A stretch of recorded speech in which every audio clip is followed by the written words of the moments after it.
Hey everybody, we are going to work on pages 173 and 174 of your grammar composition work text. So please turn to page 173 and we'll go over the concepts first and then we'll work the problems.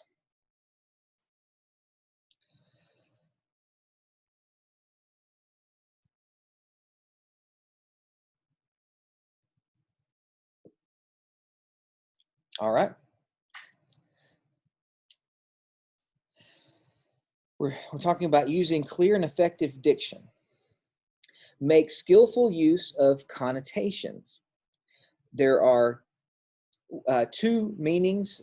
Every word has at least two meanings. It has its denotation, which is its literal base meaning, and then its connotation, which has a more specific meaning based on context. Let's read what the book has to say about denotation and connotation. The denotation of a word is a strict dictionary definition. The connotation of a word goes beyond its strict meaning to the feelings and images that the word suggests. For example, the denotative meaning of democracy is a government in which the people hold the ruling power.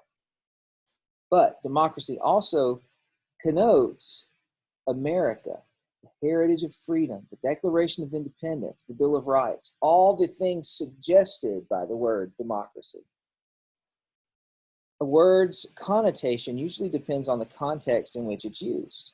Notice these examples. The college student said, "I am going home next week." So home means the home that they grew up in or the home where their parents live. The next sentence, "We did not want grandfather to live in that home for the elderly." Many more things come to mind then. You don't think of it as a comforting place where mom and dad are. You think of it as something impersonal and a lot of other people at the nursing home and that sort of thing. Just the connotation is all of the emotion attached to the meaning. In both sentences, the word home strictly means dwelling place. However, the connotation of the word in the first sentence is positive, carrying the idea of familiar friends and family. Although it has not actually been said, readers understand that home is a desirable place to be. In the second sentence, the connotation of the word home is negative. Readers know that this home is a place to be avoided. Connotations have a very powerful effect on your readers. Choose words carefully, considering both the denotation and the connotation of each word. All right, that's great. That's concept number one. We're going to see some questions related to that on the next page. Number 5, the figures of speech to make your writing vivid. Use figures of speech to make your writing vivid. Figures of speech make your writing more vivid and concrete because they create a specific image in the reader's mind. The following are 4 commonly used figures of speech. The simile, a directly expressed comparison that uses the words like or as. A simile is used to bring an object into sharp focus in the reader's mind by comparing the object to something with which the reader is familiar. The old prize fighter looked like a mass of granite. His word was in his mind. His word was in mine heart as a burning fire shut up in my bones. Or, and custom lie upon thee with a weight heavy as frost and deep almost as life. Now, metaphor, an indirectly expressed comparison that does not use like or as. The metaphor is stronger and more direct than a simile. The old prize fighter was a mass of granite. Jeremiah said that the word of God was a fire shut up in his bones. I am a little world made cunningly. All the world's a stage, and all the men and women merely players. So with a simile, you compare something with another thing, but say it's as easy as pie. Okay? But a metaphor says it is pie. Make sense? Now, hyperbole is exaggeration. A statement which conveys its meaning through strong exaggeration, as in, we waited forever for our food. A hyperbole is drama. I, for one, don't expect till I die to be so good a man as I am this minute, for just now I'm 50,000 feet high, a tower with all the trumpets shouting. We use extreme language in hyperbole to make a point. And then personification, giving human characteristics to inanimate objects. Death, thou shalt die. Or the wind stood up and gave a shout. He whistled on his fingers and kicked the withered leaves about and thumped the branches with his hand. Anytime we speak about a thing as if it were a human, that's personification. Okay. All right, well, let's turn the page. On page 174, we have one last concept to discuss. That's be cautious in your uses of figures of speech. Make sure that the image is clear. A careless writer will produce images that are vague and hard to understand. For example, her eyes were like diamonds at the bottom of a crystal bowl. It's not a clear comparison. It would be better to say her eyes sparkled like diamonds. Do not overuse figures of speech. It is not necessary to compare everything to something else. Notice how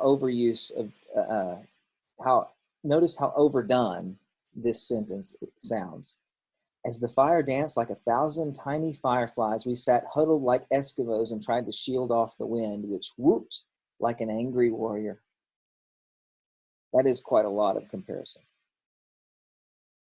Avoid mixed metaphors.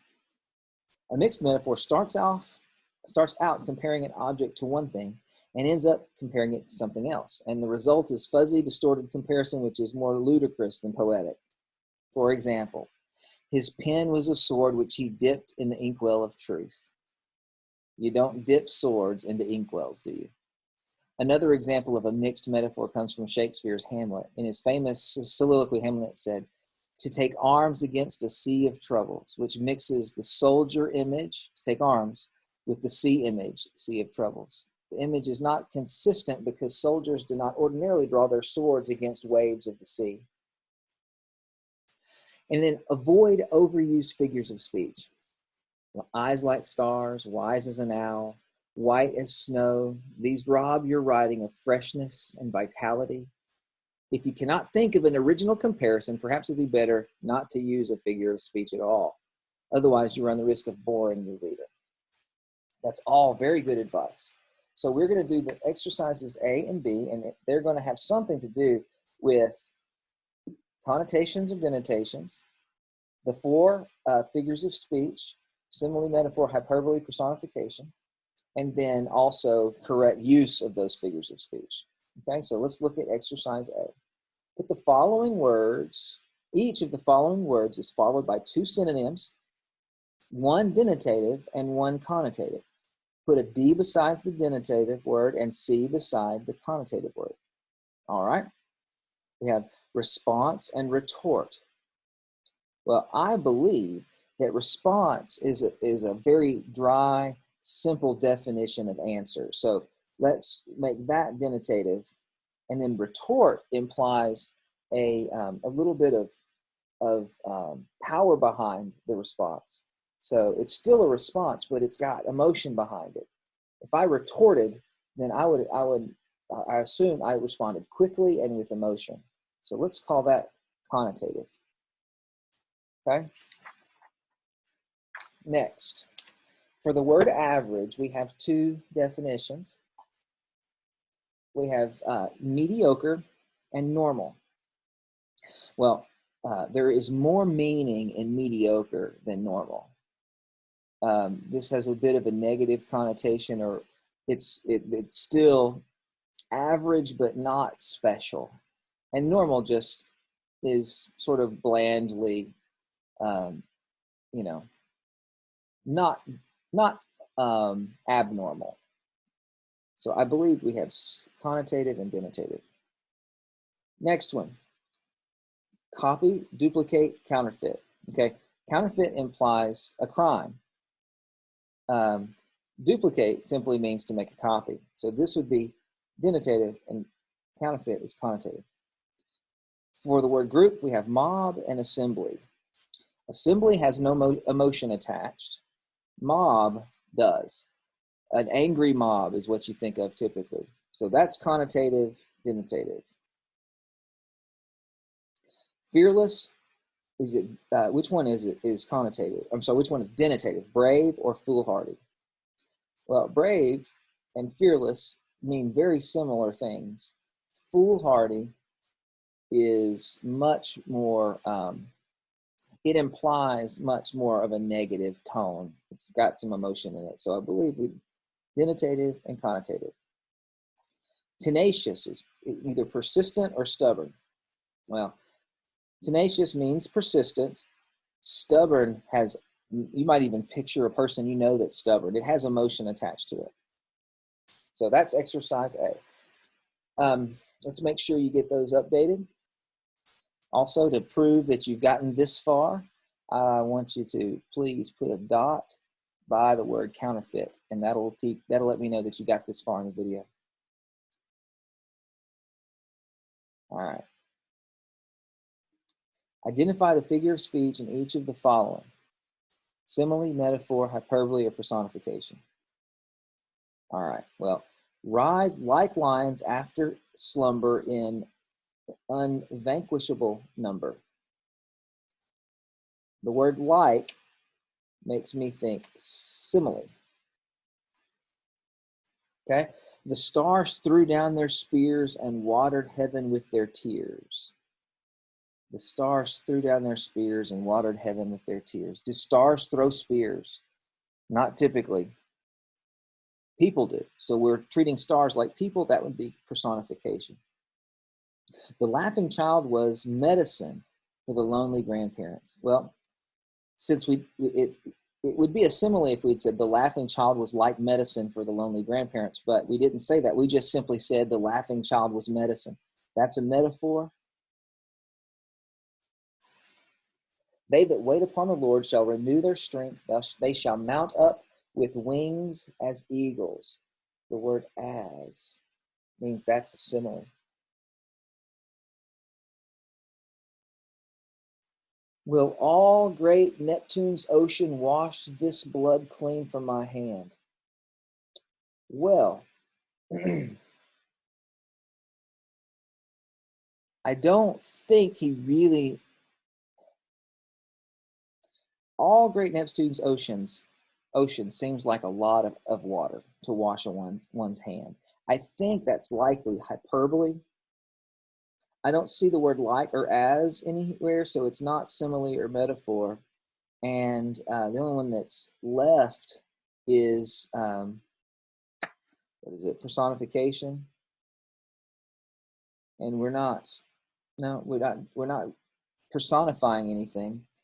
Great Neptune's ocean, that's not personification. So I think it's hyperbole. And then it is hyperbole. The Italian painter Giotto was a giant with one foot planted in the Dark Ages and the other in the Renaissance. Well, there's a metaphor here because it says he was a giant, and I don't think he was really a giant. So I know there's a metaphor, but I mean, it seems like there might be a little exaggeration here too, because he also didn't have one foot planted in the Dark Ages and another in the Renaissance. I think this is both metaphor and hyperbole. Lots of exaggeration in that. Okay, well, that is all. Make sure you get those updated and post your corrected exercise on LMS, and you shall receive credit for having done that work. I hope you have a great rest of your day, and I will look forward to the next time we get together like this. Be safe and well. Bye-bye.